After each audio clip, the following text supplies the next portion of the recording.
All right, everybody, welcome back to another show. We got Walker here. We got me, Ben Richardson, Buen día. normal, and Walker is here as always, ready to add insight and flavor. So, we've been doing some shows on mental models and some useful ways to think more powerfully. And today, I want to shift into just thinking about if you're a young person and you're like, okay, I want to design my life. Well, you need to decide what it is you're designing. So Yeah. requirement document. Okay. So if it's going to be like this thing, well, it needs to write, it needs to fit into a hand, needs to maybe in this case have a clip and maybe be retractable and be manufacturable for a certain price. These are some of the requirements, right? Otherwise, if you don't have those requirements, you end up with something maybe like this. Still writing, but a different set of requirements are fulfilled. So I think when you're designing your life, your business, and you're thinking about, okay, what should I... Most important, I think, you need to develop skills and experience. But as you're thinking about what kind of business to start, for example, be part of, just like the Rule 72 and this thinking from first principles, probably good idea about what kind of business would be great. So the advice people will get sometimes like you should follow your passion. And you don't think they should do that? I just think that's incomplete. Yeah. Mm-hmm. The other advice is like follow the money, Which you also think is incomplete? Personally, yeah. Are they mutually exclusive? Not necessarily. Yeah, true. I think sometimes though people come to it with that, right? Mm-hmm. Or it's kind of like not sophisticated thinking where follow the passion and money will follow. But it won't necessarily. I don't think so. No, for sure not. Like if you love knitting and you just keep knitting, the money's not going to show up. Nope. However, if after we talk today about some of these principles, you might be able to just knit and make a great life. Okay, that's a good promise. Yeah. So for all you knitters out there, like and subscribe, and we're going to get into it. Get locked in. Yeah. So I identified kind of 8 attributes of a great business, in my opinion. Yeah. A great business for me helps provide a great life, not just total absolute most dollars in the world ever. That's not my definition of great business. So here they are. Here's eight attributes. And so Walker, definitely jump in here and we'll talk about each one of these. Go ahead. First one, high profit margin. Let's build. Very important. So what does that mean?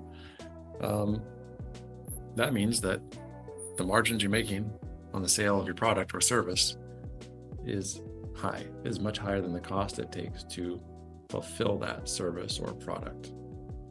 Okay, let's just say a coach. Okay, it's not high volume, but if you're a coach and you're helping people with the business or mindset, your profit margin is almost 100%. Good point. Yes. There's almost no cost involved. So you can operate very comfortably in low margin. Well, you have high margin. Or not low margin, low quantity. Yeah. Sorry. If you choose, as an example. Okay. Second point that would be great is low overhead. That just means like an expensive way of, or a shorthand way of saying like it costs a lot to just keep the business running. Just the overhead costs of the business are the rent for your building. If you have trucks you have to keep them maintained and you have to buy them or lease them. Yeah.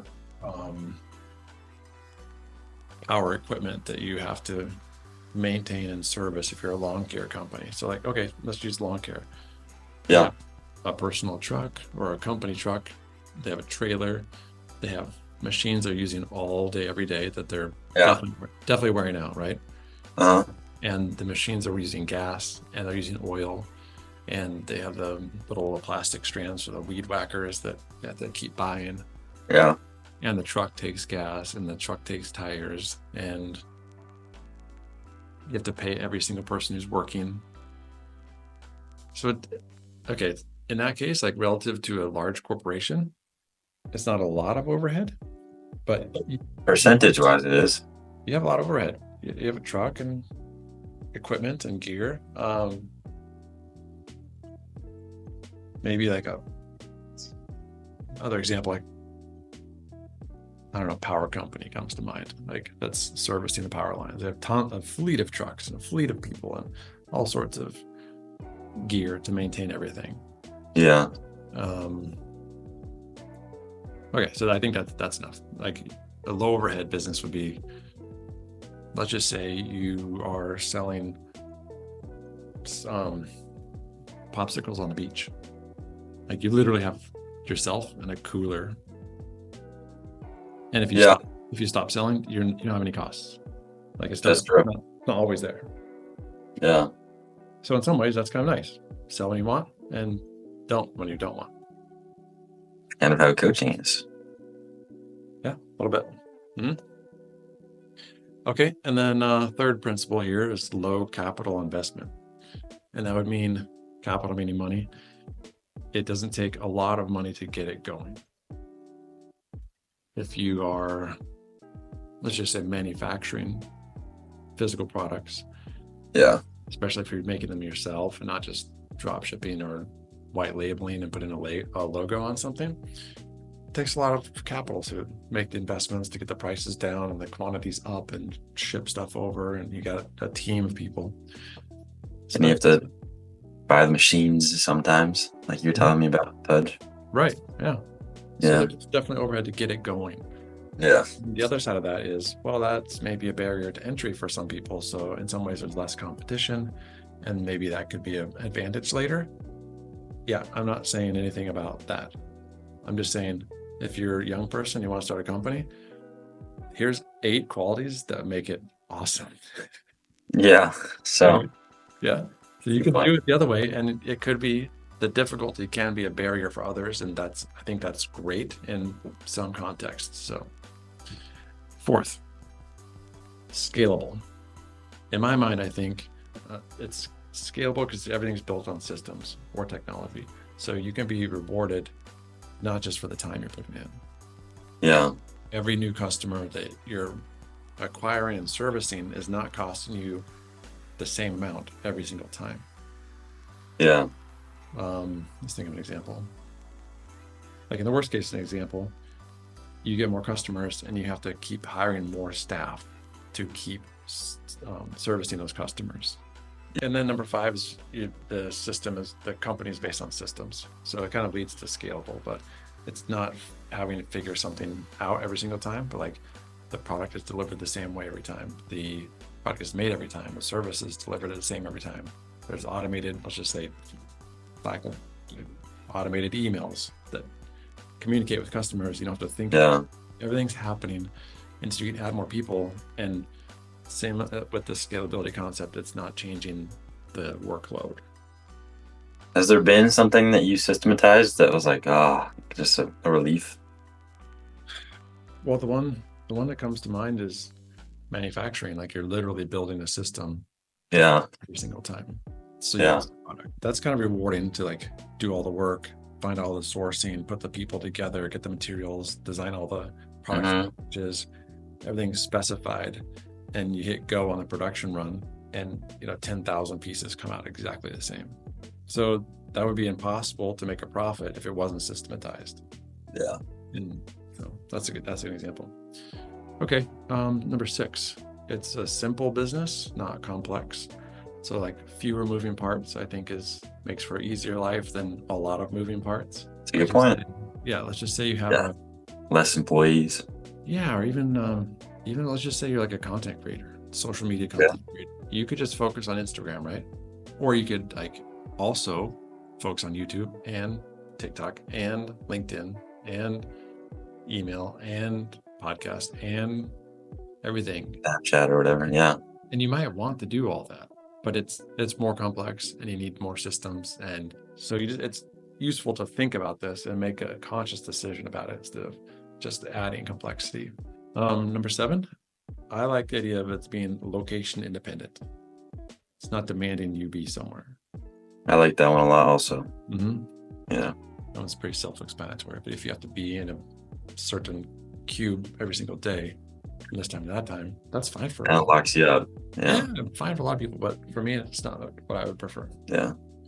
And then number 8, lastly, is the reward. The income is not strictly based on the inputs, so it's not you're not rewarded just for your time.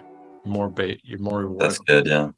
More rewarded on the result you're getting for somebody, or if the result the system you built is getting for somebody. Your reward is not tied to any direct inputs. You made the investments or put in the systems where you have the distribution, and that's happening on its own. And maybe something to piggyback off of this is, like, depending on who your client is, that's worth more or less. Like 6% to Pepsi is millions of dollars, but 6% to the mom and pop pizza shop is like 20 grand.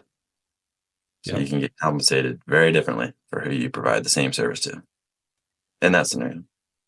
That's totally right.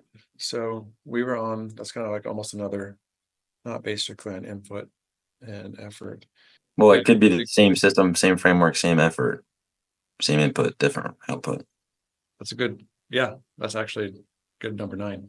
Sell to the right customers. So, okay, that's really cool. So I think of like, there's 1,000 ways to skin a cat, and nobody's the same. And back to the knitting example, if you just love knitting, great. You just knit. But if you want to turn into a little business, you probably should think about some of these things. And then in the knitting case, probably you're not going to make the money in doing the knitting. Yeah, probably you should give up. Well, no, you should.